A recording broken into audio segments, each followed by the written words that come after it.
Let's begin. Let's start out first with 19 species you are happy are extinct.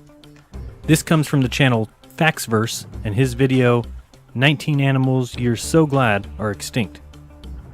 So he will tell us the animal, and to prove he's not just making this up, I will then go to Wikipedia and we can chat about each animal there. Alright, you ready? Let's start at number 1. Number 1. Pelagornis sandersi. This is what scientists believe to be the largest flying bird that ever existed. It has a wingspan of up to 24 feet. Alright, I'm pretty excited about animal number 1, Nancy Pelosi. Oops, sorry, that's Pelagornis sandersi. My bad. Can't say I'm glad, though, that this animal is extinct. It just seems like a big bird. It's kind of rude. It says in Wikipedia that it spent much of its time over the ocean. Also says that scientists were surprised it could fly at all because of its weight and size. But I'll tell them to get over it because we got the fossil record. So let's see, what does the fossil record say? The only known fossil... Oh, means there's only one. Can I see it? Oh, good. There we go. Oh, just a few bones and a tree branch there on the right.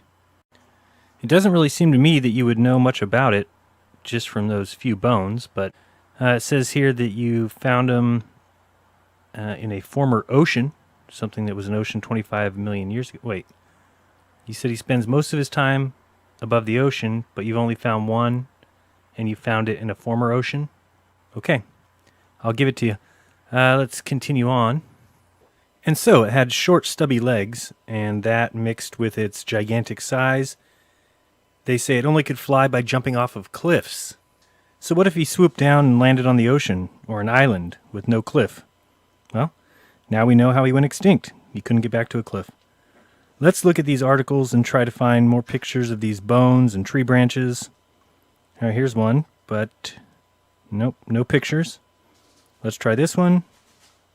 Nope, not here either. All right, I'm pretty much over Nancy Pelosi. Let's just call her a big bird. Next. Number 2.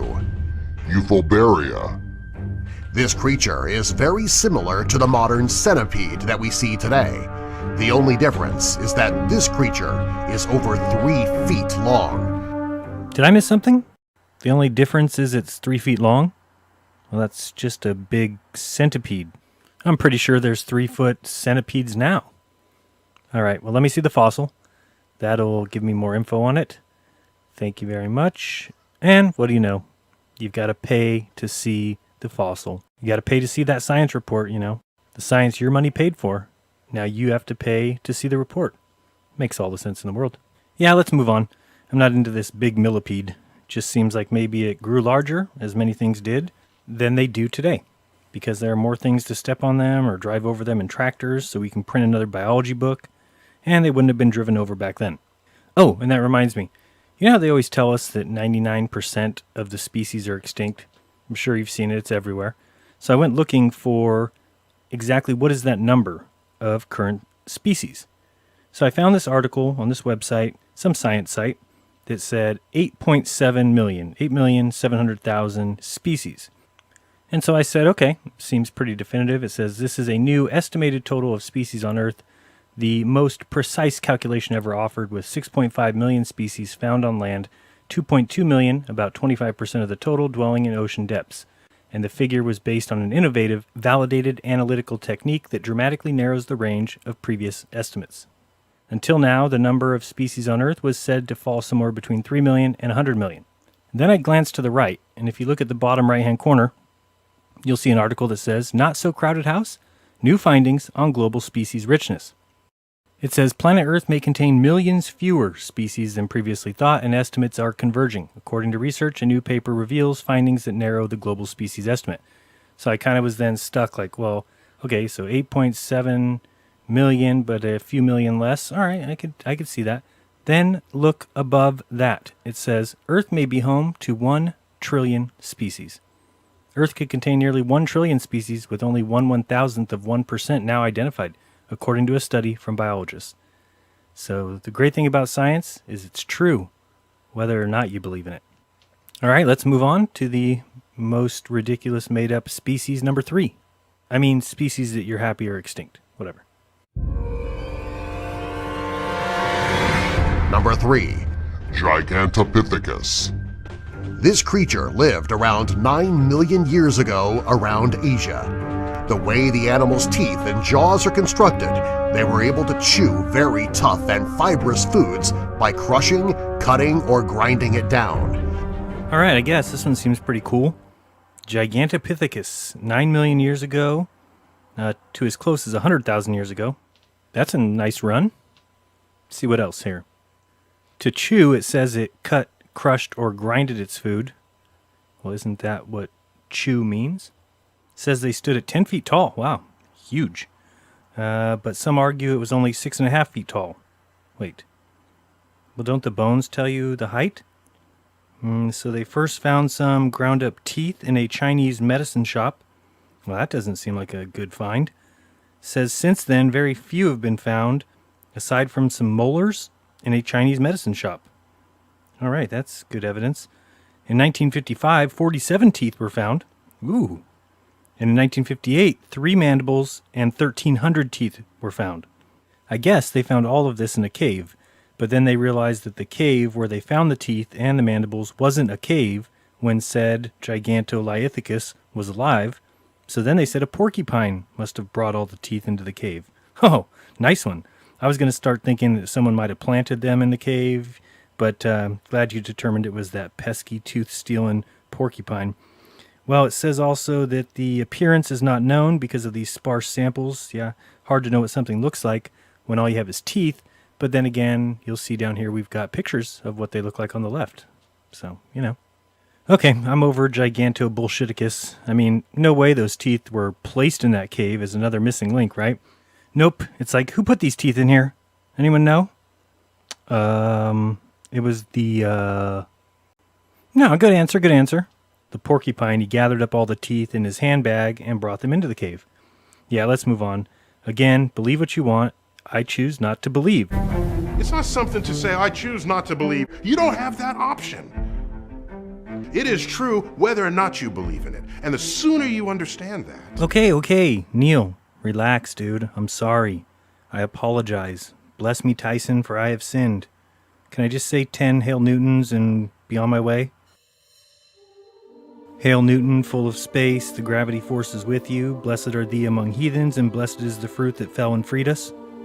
Holy very, others are flawed. Science is for winners, now and at every light hour till death, and still then. Okay, I've been absolved by Father Tyson, and for those keeping score at home, currently my favorite animals are Nancy Pelosi and a close second, the porcupine stealing the teeth and placing them in caves. Number 4. Number 4. Andrewsarchus. Scientists believe that these animals existed between 36 and 45 million years ago. They were a giant carnivorous mammal. Based on a skull and several of the animal's bones that were found, scientists believe that this animal weighed up to 4,000 pounds. I don't know. Andrewsarchus, huh? Only one skull was found, and from that skull, you decided he was the largest mammalian carnivore ever? Really convincing. It seems to me people have lost the ability to judge what is true and what is not. What is reliable, what is not reliable.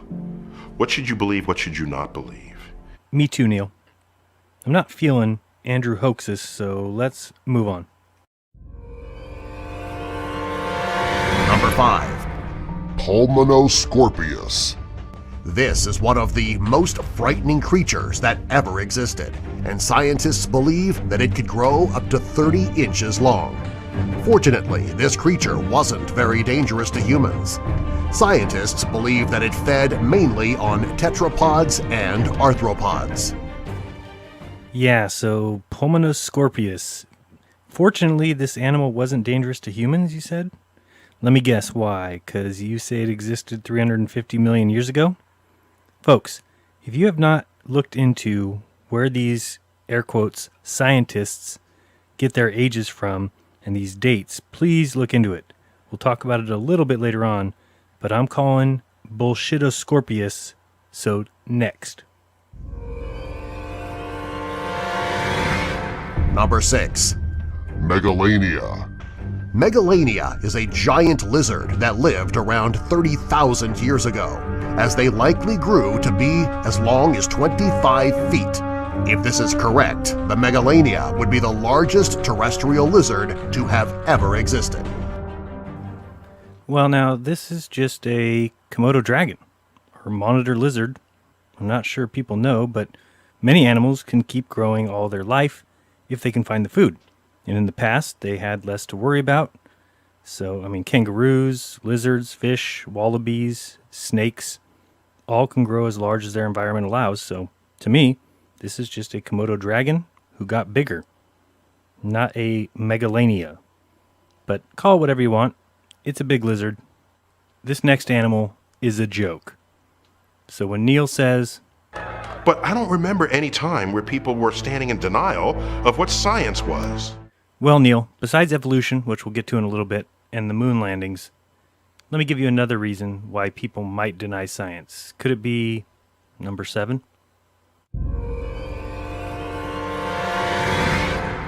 Number 7. Helicoprion. This prehistorical creature lived between 250 and 310 million years ago.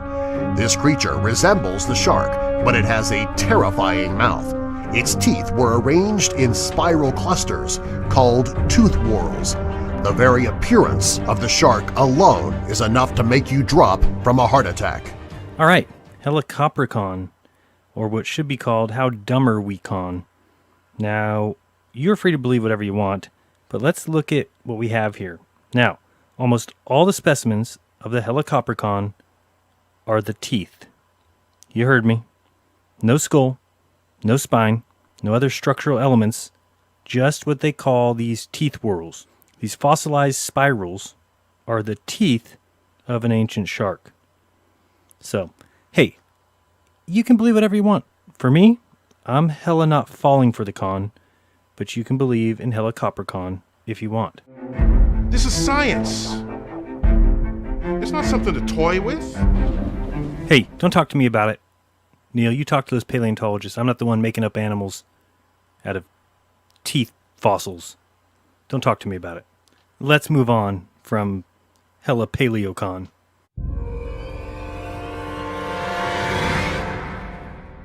Number 8. Entelodon.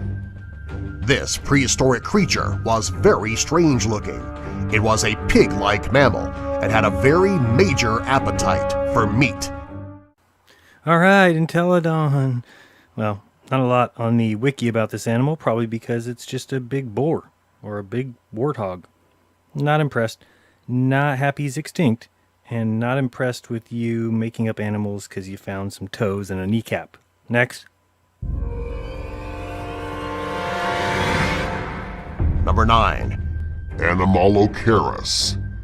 This sea creature was native to the Cambrian seas. Its name means abnormal shrimp, and it was closely related to ancestral arthropods. They were easily able to spot their prey because they had 30,000 lenses in each eye. They had the most advanced eyesight of any species or creature to ever exist. Now, come on. Kamala Harris has the NSA, so those can't really be called lenses. They're just spying on Americans. Oh, Animalocaris? My bad. It looks like a big shrimp with good eyesight. Again, I'm unimpressed. Did it exist? Why not? But here's a picture of the fossil. You tell me. What do you think? Next. Number 10. Meganura. It is believed that this creature lived during the Carboniferous period. It had a wingspan of up to 26 inches. It is considered one of the largest species of flying insects to ever live on Earth.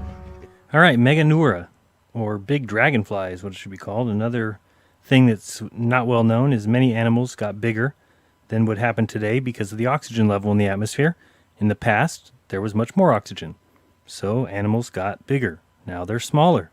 It's called adaptation, something I think people who believe in evolution need to learn about because it helps many species survive here, but never will a species turn into another species. Never will a bacteria become a human being. Doesn't happen, ever. Next. Number 11. Attercopus. This was a relatively frightening-looking creature. It resembled a spider and had a tail that resembled scorpions.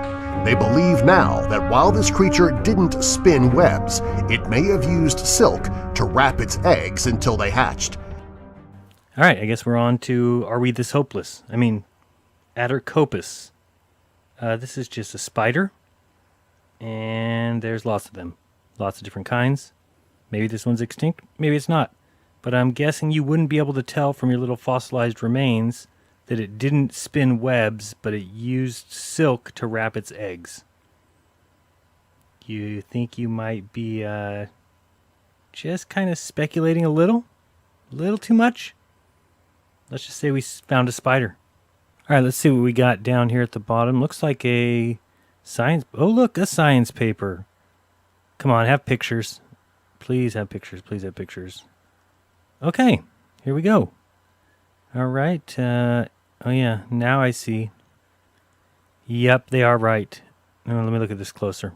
I think that they might be onto something, though. Yeah, it looks like to me that it only wrapped its eggs. Okay, I got it now. Let's get an even closer. I want to make sure that I'm seeing it right. Yep. Okay, that's the spore. All right, now I see. Oh, clearly. Yep, it was nocturnal. I see that. It actually had a poor digestive system, I'm noticing. And it had padded feet and hated Thursdays. Interesting.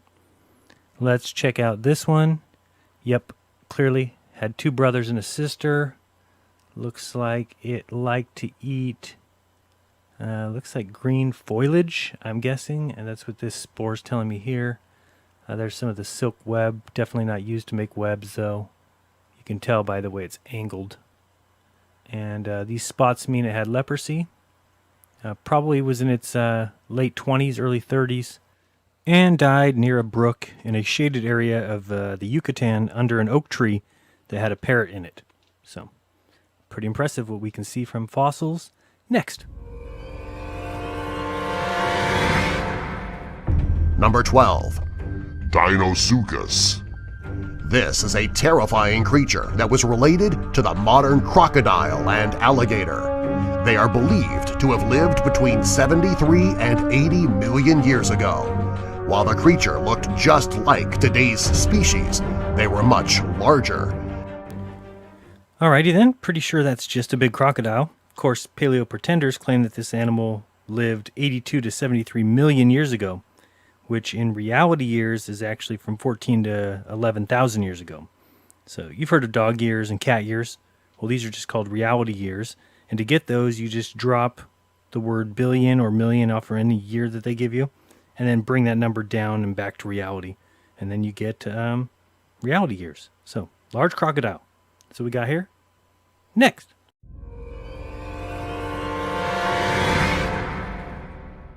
Number 13. Dunkleosteus. This creature lived during the late Devonian period, between 360 and 380 million years ago. It was a hypercarnivorous fish. Come on, now you're just getting ridiculous. You tell us in one sentence that you haven't searched 95% of the ocean, now you're telling us this animal is extinct. These fish are out there, not extinct. This is a terrible one. Just a big, ugly fish. I've seen tons of them. There's more. Lots more. It's not extinct. Next. But wait, was there some sort of contest, like who could come up with the stupidest name for each animal? That's my guess. There must be some sort of contest going on. Otherwise, I don't know where you come up with Dunkleosteus. Whoever won for that one, nice job. Dumb name.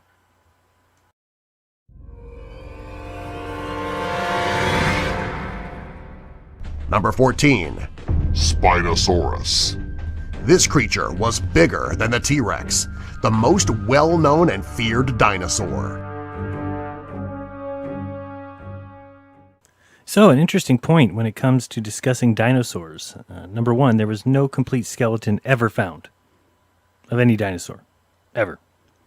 And these guys are also famous for hoaxes. So, just saying. Next. Number 15. Smilodon. This creature lived in North and South America around 2.5 million years ago. It had very well-developed forelimbs and could weigh as much as 900 pounds. It is the last thing you would want to happen upon if you were walking through a field. All right, now it's getting kind of ridiculous. A Smilodon is a saber-toothed tiger, and they lived around 8,000 or 10,000 or 12,000 years ago. Again, reality years, drop the millions, bring it back down to reality, and then tell people they believe in nonsense.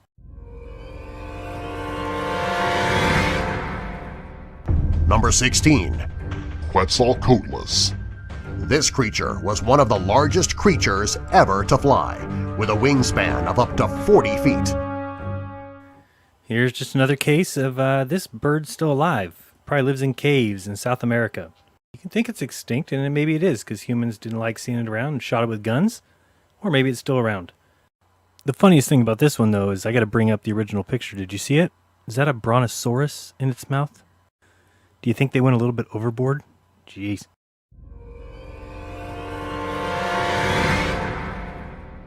Number 17. Hallucigenia. Scientists decided on the name hallucigenia because the creatures are so strange and they look like something from a dream, almost like a hallucination. It was a worm-like creature which was around 2 inches long. Its head did not have any sensory organs like nose or eyes. It has testicles on each side of its body and 3 sets of tentacles behind the testicles. What would I call this animal? I mean, it's got no sensory organs on its head. It has testicles on each side of its body and tentacles behind the testicles? Yeah, I would have named it How Losers Lie to You. I think that's a better name. They look like something from a dream or something that someone made up while they were hallucinating. Yeah, let's go with How Losers Lie to You. Next. Number 18. Short-faced bear. This bear could be found in North America during the Pleistocene period around 11,000 years ago. This is just a bear. It probably lived 11,000 years ago. Oh, is that what you said? Oh, then I agree. It's just a big bear. All right, we're down to one more. Let's see who it is. Number 19.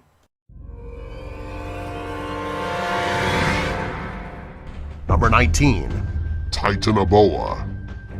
This horrifying creature lived between 58 and 60 million years ago. It lived in South America, and if it still lived today, South America would not be a heavily populated area. Or maybe, just maybe, people killed them all and then took over South America. Which do you think? So that's it. That's your list of 19 extinct species you're glad are extinct, even though I'm not really sure any of them are extinct or any of them even existed. They might exist now. You know, I was just thinking, and I don't know about you, but 19 seemed like kind of a letdown. Maybe I should add one, just so we have 20. Yeah, let's do it. I'm going to add one more. Next. Number 20. Capybara. This animal was truly ferocious. Scientists say it could weigh up to 200 pounds, and that it was the largest rodent ever to walk the face of the earth. It was said to have licked dogs to death, and while it enjoyed its companionship, it also enjoyed swimming in swimming pools. On cold days, the capybara enjoyed hot showers, and also was very good at diving from the sides of lakes and pools. The capybara lived, well, right now. Yeah, in case you didn't know, capybaras are real. They live right now. A lot of them. Not even endangered. So why bring them up? What's the point? Well, I find it interesting that so many large animals exist. Here you can see what many people called a hoax. Alright, so let's take a look at some of these fossils. I found a website the Virtual Fossil Museum, which seemed to have lots of fossils for us to take a look at. So let's start there. We see here a cast of the Dinosaurs, a cast meaning a model. They say they 3D scan a real bone, but honestly, how would we know? And so a fossil is simply any remains or impression of a once living thing from a past age. But that's basically all it is. It doesn't even mean that the animal could even procreate. So here we are at the homepage. There's a Darwin quote at the top. There is grandeur in this view of life, with its several powers, having been originally breathed into a few forms or into one, and that, whilst this planet has gone cycling on according to the fixed law of gravity. From so simple a beginning, endless forms, most beautiful and most wonderful, have been and are being evolved. Thank you, Charles Darwin. So yeah, this site has some fossils we can take a look at, so let's jump on in. Okay, let's see what we can find. Here is a bat fossil, and then here is a bird fossil.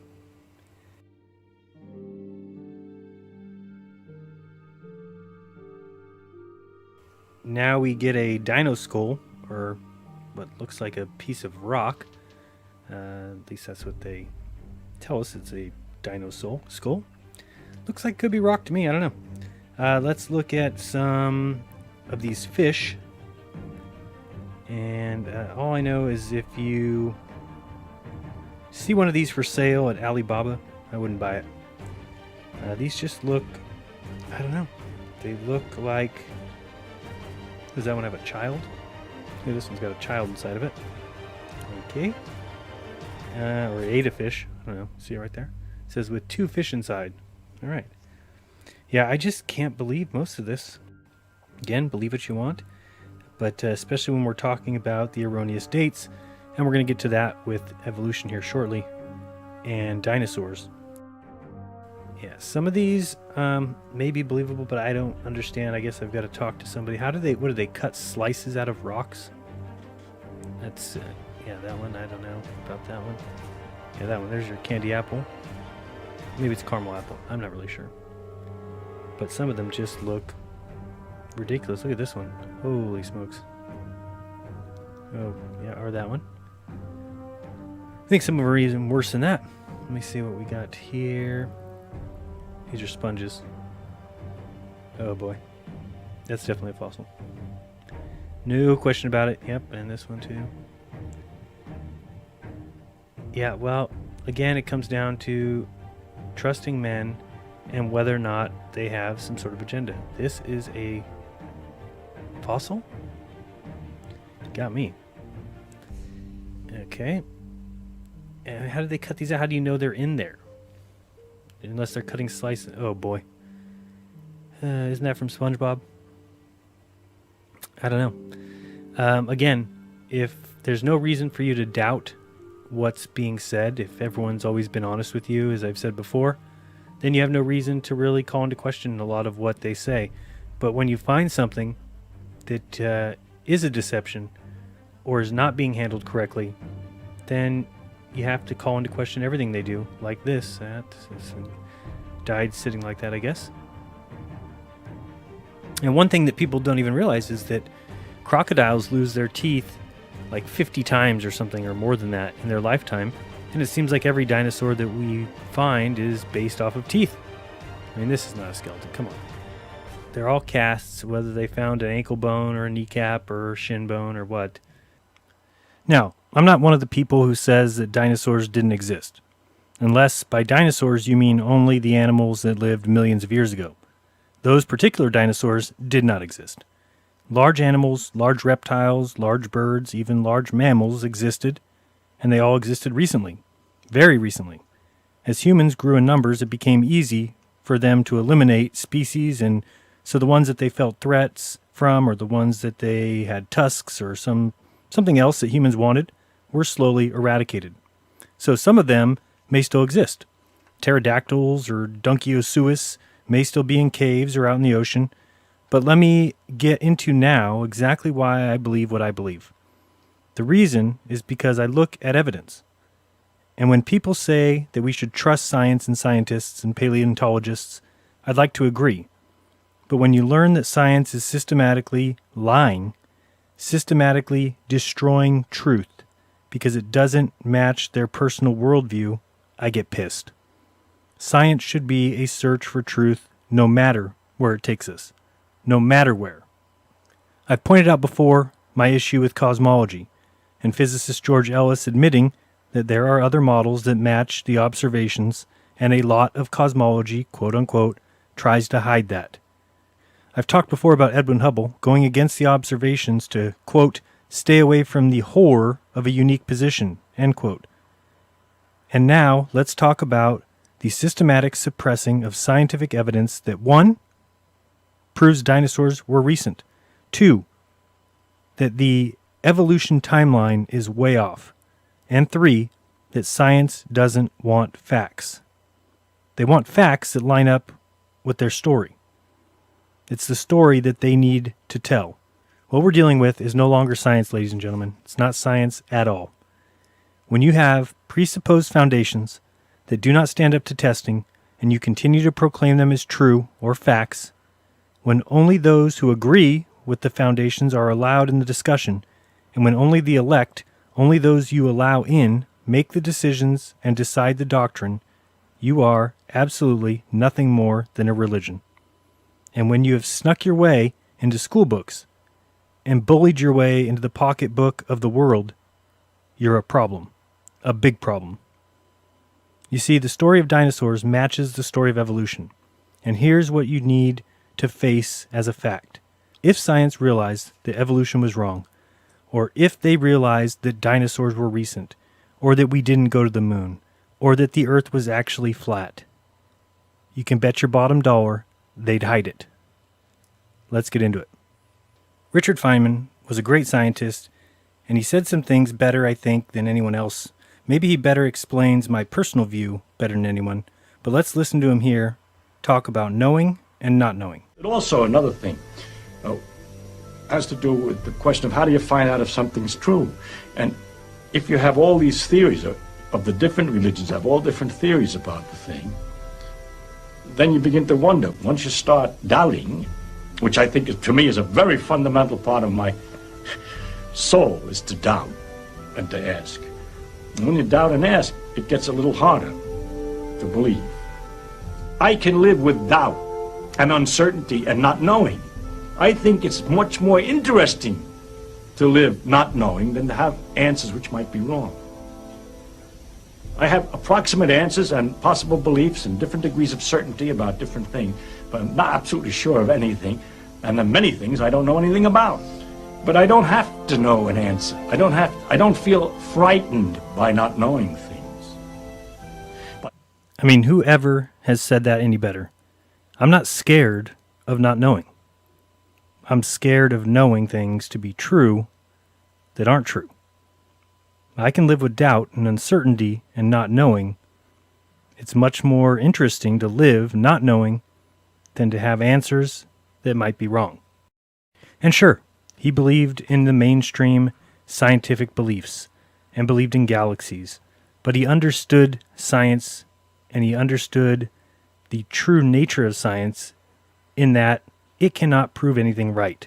It cannot prove anything to be true. But it can never be proved right, because tomorrow's experiment may succeed in proving what you thought was right wrong. So we never are right, we can only be sure we're wrong. And many or all scientists respect Richard Feynman. Lawrence Krauss, for instance, quotes him all the time. And science has an ethos, which I think is very important. And Richard Feynman described it well. He said, the only way to have real success in science is to describe the evidence very carefully without regard to the way you feel it should be. If you have a theory, you must try and explain what's good about it and what's bad about it equally. In science, you learn a sort of standard integrity and honesty, whether you want to or not. Okay, so Lawrence says that Feynman stated that if you have a theory, you need to explain what's good about it and what's bad about it. Has anyone ever heard any evolution believer tell you the issues with evolution? Of course not. To them, it's perfect. If it disagrees with experiment, it's wrong. In that simple statement is the key to science. It doesn't make a difference how beautiful your guess is. It doesn't make a difference how smart you are, who made the guess, or what his name is. If it disagrees with experiment, it's wrong. That's all there is to it. So the key to science is if it disagrees with experiment, it's wrong. Full disclosure. As Feynman said, you're not allowed to pick and choose. If there's data that disagrees with your theory, you have to include it. If there's data that disagrees with your theory, you have to include it. And all things are open to debate and question. It's a key aspect to science, right, Lawrence? All things are subject to question, and that's a key aspect of science. Okay, good. Because I was going to say, I thought I've heard you before in the past say... First, I want to, however, make a disclaimer, or not a disclaimer, I want to make a statement of fact, that evolution is a fact. There's no discussion, there's no debate, there's no nothing. It's one of the most successful and impressive scientific theories of all time. Wait a second. What happened to following evidence? If it doesn't meet the test or experiment, then it's wrong. It needs to be questioned. Are you going to inform people what's wrong with evolution and what paleontologists are finding and what it means? And it's the same with evolution. We can make predictions based on what we have observed from either fossils or the genetic relationship between mammals, and we can make predictions of a whole bunch of things which we can go out and test, and then for over 100 years, evolution has satisfied all of those tests. Whoa. That's a lie. It is not standing up to tests. You can't just tell people it does. You can't tell them that for the last 100 years it has satisfied all those tests. It just doesn't matter whether you believe it or not the Big Bang really happened. It doesn't matter whether you believe it or not, evolution is a fact. It's independent. And you should realize that fact, and therefore, first of all, not try and use it one way or another, but also not feel particularly threatened by it. Namely, if you cannot believe in God if evolution happened, then you better give up your belief in God. Give up your belief in God. Give up your belief in God. We will get back to Lawrence in a few minutes, but now it's time to make sure everyone knows what's happening behind closed doors in science.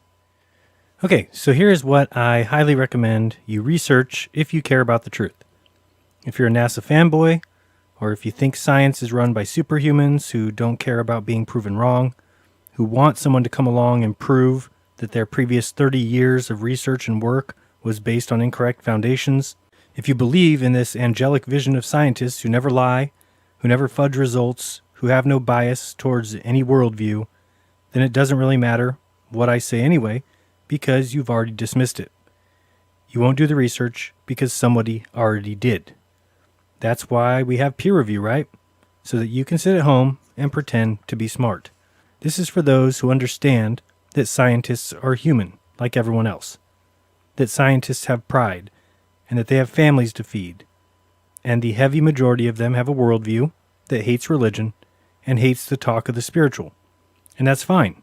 But when your worldview affects the science, well then we have issues, and people deserve to know if their money that is going to science and education and research is also being used to lie to them directly and to misinform children and paint a worldview that's simply false. A few years back, a few scientists started finding soft tissue in dinosaur bones. In summary, more started to find the same, then they started firing people and not letting the truth out. Why? Well, because that truth is that dinosaurs lived probably between 100,000 and 10,000 years ago. That is the truth that science cannot let out. And this should be a sign to you, if you realize this is the case, that there's a serious problem in science. Because once they have told people something is true or a fact, be it the moon landings, be it the age of dinosaurs or evolution, they will protect it no matter what. You may not even realize it's going on, but dinosaurs are relatively recent. Given the carbon-14 half-life of 5,730 years, all organic material, and the ones said to be over 250,000 years old for sure, should contain no detectable carbon-14. But almost without exception, organic samples from all of the current era, which goes back 532 million years, shows carbon-14. So that means all of it is less than 250,000 years old, and realistically it's more likely less than 50,000 years old. They continue to find these things, and as you can imagine, science has no choice but to lie. to terminate people, to threaten people, and to basically hide the truth. And this is why I pay no attention to those in the comments who call me an idiot and a moron, and you shouldn't pay them any attention either, because I know the truth. I am an idiot, and I am a moron. But what I also know is that science is afraid of facts. Now I know a bunch of you might be saying, how bizarre! How bizarre! How bizarre! well, it's even more than bizarre, but I've got a few clips here for you, and if you just follow this line of research and look it up for yourself, you will see the problem, which is clearly people are being fired for finding soft tissue in dinosaur bones. They're being told to find new evidence that disproves it. They're being told that it's impossible because science has a dogma that says dinosaurs are 50 or 67 million years old, period. There is no amount of evidence that you can bring that will change that, because you would change all of science. They won't allow that. Regardless of what the truth is, they cannot let that out. It's the same thing as gravity. Now we have dark energy and dark matter because they can never get rid of gravity, because that is their foundation. Everything's built on. They are a religion. You can't take down a religion's foundations, or else the religion goes away. That being said, let's start out with Mark Armitage. He was recently fired from Cal State Northridge for submitting a paper in which he found a Triceratops horn with soft tissue inside. And what that means is that it would have dated probably to less than 50,000 years. So he was terminated by the college that he worked for his religious views, and just recently he settled out of court with them for his termination for a 6-digit sum. Now let's listen to him years ago. This is right after Mary Schweitzer found soft tissue inside of their T-Rex bone, make a prediction about the rest of bones that are out there. Now remember, nobody was looking for soft tissue in dinosaur bones because soft tissue lasts at most 50,000 years. Since dinosaur bones are all 67 million years or older, there is no reason for anyone to test for soft tissue.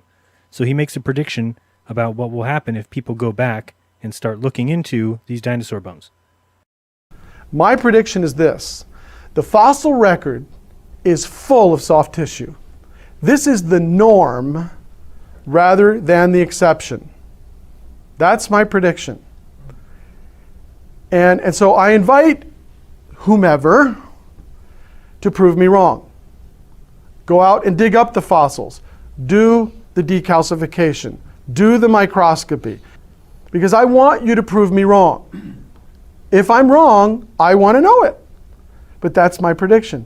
This is the norm in the fossil record, not the exception. And we've started to see that he is in fact correct. More and more this is being found in the paleontology field. We're now going to watch a short interview with Mary Schweitzer after she had found her soft tissue in a T-Rex bone.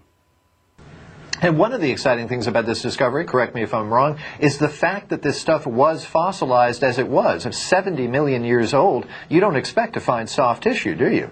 Not at all.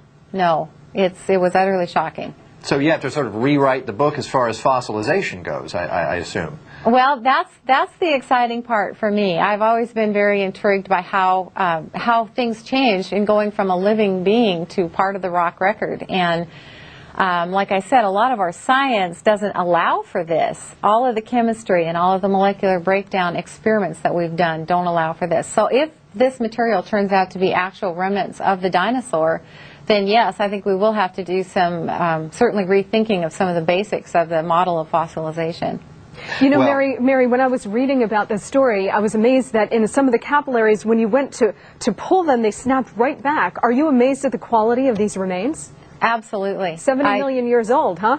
It's just doesn't seem possible. But yes, you can actually take the vessels, and they do have internal components, and so you can take a probe and kind of squeeze those things out into solution, and the vessels are fine. It's just, I can't explain it, to be honest. Very cool. Well, Professor Mary Schweitzer, congratulations, and thank you very much for stopping by. Thank you so much. So you'll notice there that she said none of the current science allows for this. And she was right. And she can't explain it, of course, because soft tissue cannot last 70 million years. It can't even last 1 million years. In fact, with the amount of carbon inside these bones, they are likely less than 30,000 years old.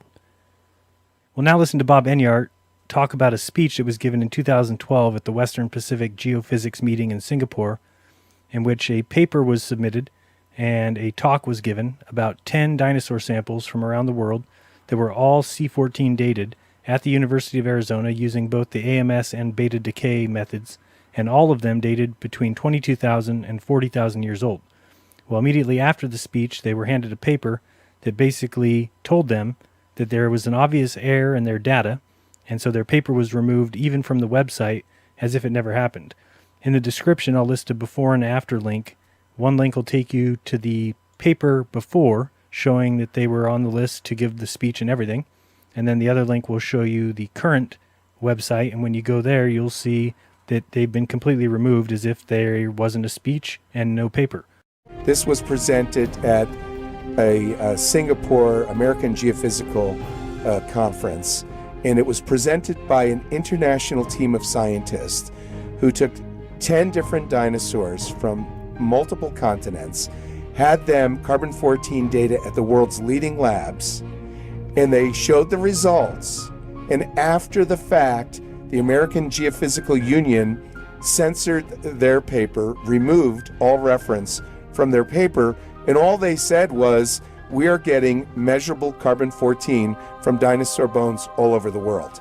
The main two authors of the tests were Jean de Pontichara and Marie-Claire van Oosterwich, who both have PhDs, one in physics and one in physical chemistry, and they're being censored for doing science. Anybody who can't see that there's an obvious problem there needs to open their eyes a little bit wider. Now we'll listen to Lawrence Krauss speak with Bob Enyart over the phone. And remember, Lawrence Krauss is the one that told us that there are no unshakable truths in science and that it's okay to question anything. Let's see how much he stands behind that statement. And moreover, we have genetic and fossil evidence going back, and everything. We have blood vessels. 4.5 billion years old. We have blood vessels. 4 billion years old. We have many fossils that are almost 1 billion years old, and we have a tremendous amount of evidence of exactly how life evolved on Earth. And why must people reject all the knowledge we have because they insist that they're because of dinosaur blood vessels. Why don't you open your mind to the evidence of reality and say, look, if there is a God, the God, as Galileo once said, if there is a God, he gave us a brain. There's carbon-14 in the mosasaur fossil that has soft tissue. Harvard has sequenced proteins from a hadrosaur. Carbon-14 can't last 1 million years, yet it is everywhere. Could it be contaminated? When there's a whole basis of knowledge, which tens of thousands of scientists have worked their whole life on, then people like you come along and say, I want to deny all that knowledge because I've decided in advance of reading anything, based on some book that was written God knows how long ago. That's closed-mindedness. Lawrence, that's not open-mindedness. The anomalies are everywhere worldwide. There's carbon-14, diamonds. And you might recall this conversation that we're going to listen to next with Bob Enyart talking with Jack Horner after Mary Schweitzer had found the soft tissue inside the T-Rex bone, and Bob Enyart offers $20,000 by the end to simply have that T-Rex bone carbon-14 tested. So let's see if they had a problem with that. Let me tell you where I'm coming from here. Sure. All right. Obviously, your group is a group of creationists. Yes. And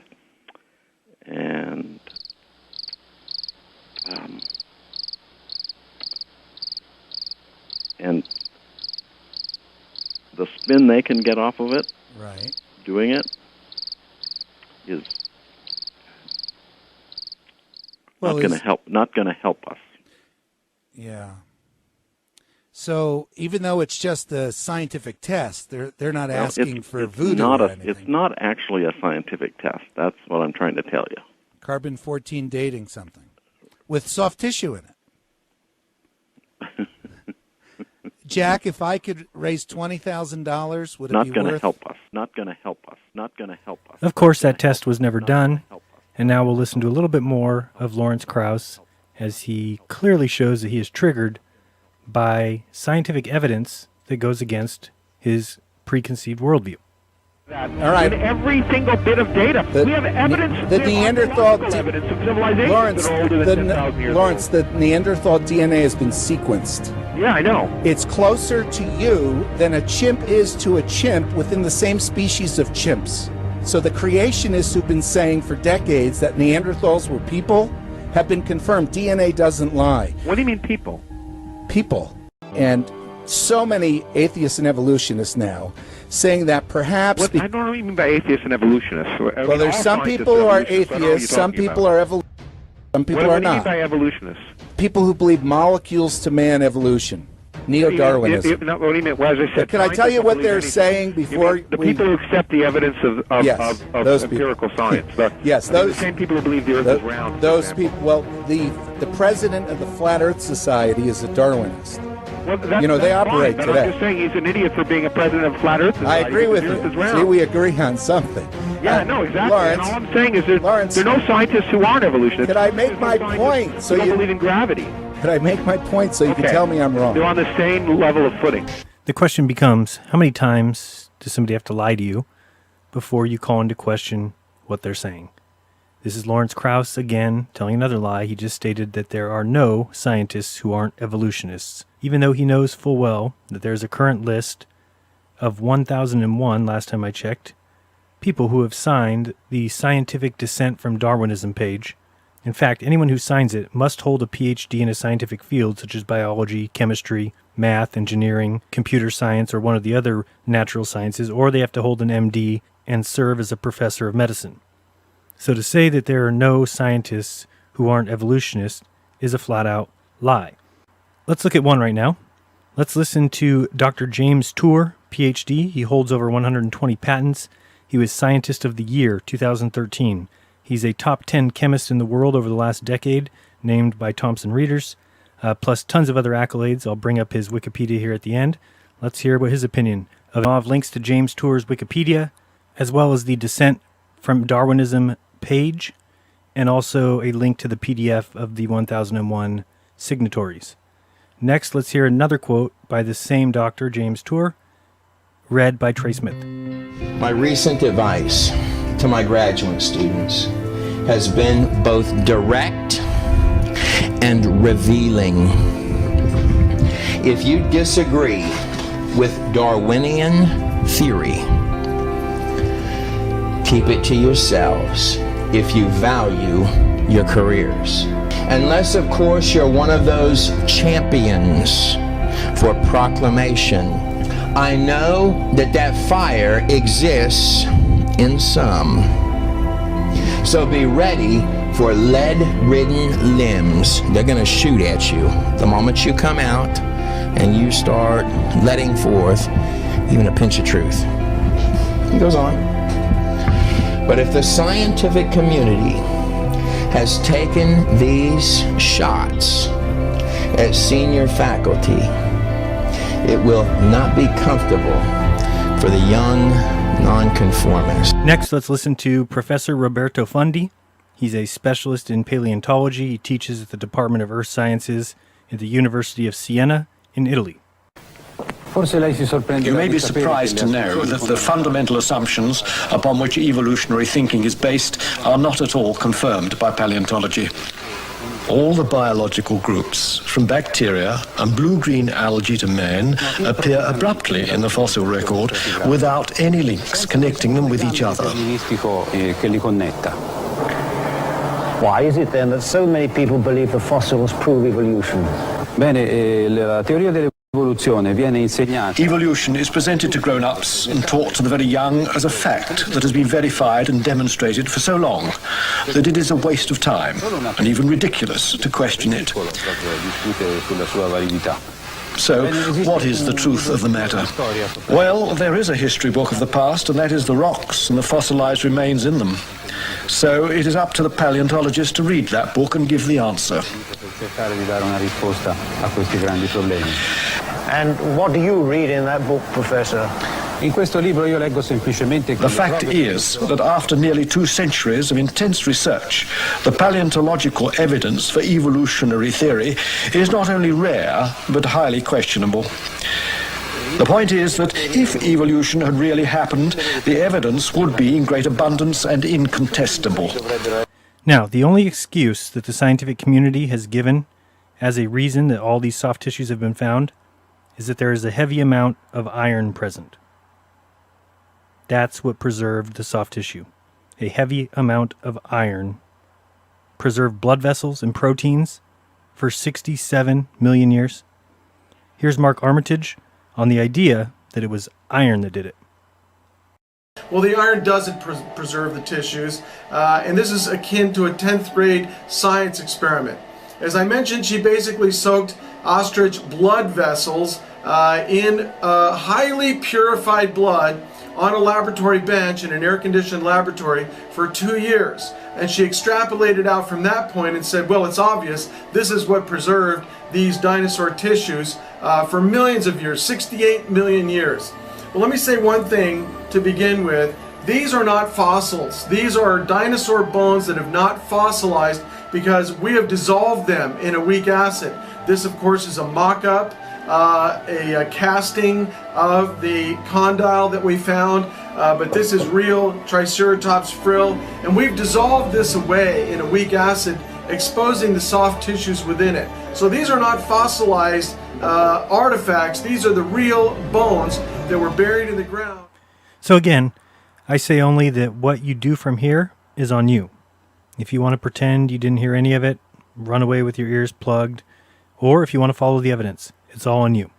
I'm looking for the truth, and I'd rather not know when dinosaurs were here, and not know how the sun works, and not know where I live, than to believe that dinosaurs went extinct 67 million years ago, and the sun is an internal convective sphere of hot plasma, and the earth has been here 4.54 billion years, and spinning and flying around the sun, and believing those, and they be lies. Lie to me once, shame on you. Twice, 3 times, 4 times, 5 times, 6, 7, 12, 15. I was the idiot that let it happen over and over again. Not anymore. Before I go, let's listen really quick to Richard Dawkins. If I'm going to trash his evolution theory and call it nonsense, I want to give him a chance to explain it. A girl just asked him to explain molecules to monkey because she can understand monkey to man, but she doesn't understand how molecules can become a man or how molecules can become a monkey. So here he is explaining evolution. Oh, sorry, I forgot we're talking about Dawkins. My bad. Evolution. The question says it's easy to imagine how apes could evolve into humans, but it's harder to imagine how bacteria could evolve into apes. Well, one very important difference is that the time it took for apes to change into humans is a matter of perhaps 5 million years, whereas the time it took for bacteria to evolve into apes was a matter of thousands of millions of years. So it is a huge difference. And what the human imagination is capable of visualizing gets more and more difficult the longer the time span is that you have to cope with. So the intermediates that you might expect to see would be, well, starting with bacteria, an early intermediate would be some kind of protozoan. That's to say, a single-celled animal, much more complicated than a bacterium, because it's a eukaryotic cell, which means that it's actually a kind of society of bacteria. The eukaryotic cell, which is all our cells, and protozoan cells, things like amoebas, are complex societies of bacteria. Bacteria actually came together in an agglomeration, working together to form this much larger, much more complex cell. A next stage in the intermediates would be a coming together of those cells, those eukaryotic cells, to form multicellular bodies, something like a sponge. The next stage would be perhaps something like a sea anemone, which has an inside and an outside and has a feeding mechanism. The next stage would be something like a worm, which has a front and a back and a left side and a right side, and which propels itself along the sea bottom. The next stage might be something like a fish, which, well, we know what a fish looks like. Much later still, some fish started emerging from the water, and we have extremely good fossil evidence of this stage in evolution, when fish emerged from the water and became amphibians. At a later stage still, these amphibians no longer needed to go back to water to reproduce and became reptiles. At a later stage still, they became mammal-like reptiles. Instead of going along with their feet splayed out sideways like a lizard, they rose with their limbs more vertical. And they may have grown hair at this stage, we don't know whether they grew hair at this stage, and walked on all fours, and there was a magnificent flowering of mammal-like reptiles, actually before the dinosaurs. During the period of the dinosaurs, the mammals went rather into eclipse. When the dinosaurs went extinct 65 million years ago, the mammals started to flourish and flower and produce the magnificent range of mammals that we see today, among whom were some rather shrew-like ones who went into the trees and became adept at swinging through the trees. Some of them became adept at swinging from their arms rather than their legs. It's called brachiation. And they lost their tails, they became the apes, and that's where you wanted me to stop. Well, that was terrible. Yeah, there's nothing else I can say about that. Terrible. Let's give one more person a chance to explain evolution. He's going to do it through the process of showing us emojis. Plus, I've added some of my own. Here he is, Bill Nye, the sex junk guy. Hi, Bill Nye here, explaining evolution with emoji. Take a look at this one. It's a molecule. Now, molecules just happen. Look at any asteroid. It's loaded with amino acids, a carbon and oxygen. Well, somehow, probably with energy from the sun, these molecules hooked together and accidentally found ways to reproduce themselves, the same way crystals reproduce if you leave them alone for a while. Anyway, these self-replicating molecules could not make perfect copies of themselves, and the imperfections that helped them make more copies stayed there, kept getting reproduced and reproduced and reproduced. And pretty soon you had complicated things like bacteria. And then you got multiple bacteria becoming multiple multicellular organisms like poison ivy plants and barnacles and sea jellies and even my old boss. And the key to this is time. People used to think the Earth was a few thousand years old. Then they realized it was at least a few hundreds of millions of years old. Well, now, using radioactivity, we can tell you that the Earth is 4.54 billion years old. A lot can happen in 4.5 billion years. Get a mirror, take a look at yourself. We are all a result of evolution. Ugh, gag me. All right, last clip, but important. Richard Dawkins lying. Oh, imagine that. You talk about, for example, the fact that lizards, even in our lifetime, were moved to an island, right? Yeah. Where they never were before. And we saw it in just a matter of decades. That's right. I mean, most of evolution happened before we were born and took much too long for us to see. But there are just a few examples, and these lizards is one. They were moved from one island in the Mediterranean to another, and within a couple of decades, they had evolved a completely new diet, and that had changed their jaws, even changed their stomachs, and they now got stomach valves. In just a couple of decades, just think what could be achieved in 1 million years, 100 million years. So those are examples of evolution? New diets, new stomachs? Someone asked the man, when will they become bears? All right, well, here's my final rant. Evolution is a two-part mix. One part real, another part imaginary. Variation and adaptation are the real part. Animals surely adapt, we adapt, plants adapt, but what is never talked about is that there exists a limit to the adaptation. This was an intelligently included, intelligently designed limit. When we try and selective breed, we reach a limit. When scientists produced fruit flies with no eyes, after a few more generations, the eyes returned. When we tried it with plants, when we tried to get more milk from cows, the new line dies out or becomes sterile. Evolutionists want you to think that over time, new creatures emerge. Well, you should figure this out, but new creatures will never emerge. Ever. Richard Dawkins just sat there and said that within a few decades, lizards are changing their diet. That's evolution? I mean, come on, we all agree adaptation and microevolution take place constantly. If you can look at yourself, your brain, your digestive system, your eyes, your nose, any part of the complex makeup that you are, and think along with the laws of physics, the universe, the sun, the stars, the moon, if you think it's all here because of some stardust explosion from nothing, it all gathered together, and out of that came some sludge, then some bacteria, then insects, then beavers, then a monkey, and now you? If you really think that's what happened, then for you, maybe it did. You and I are a different species. I am a curious, conscious, free-thinking, inquisitive person, here by some sort of intelligent force or intelligent mind far beyond my ability to comprehend it.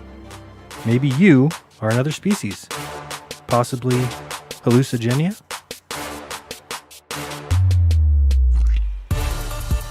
Be kind, don't lie, and open your mind and find your own truth.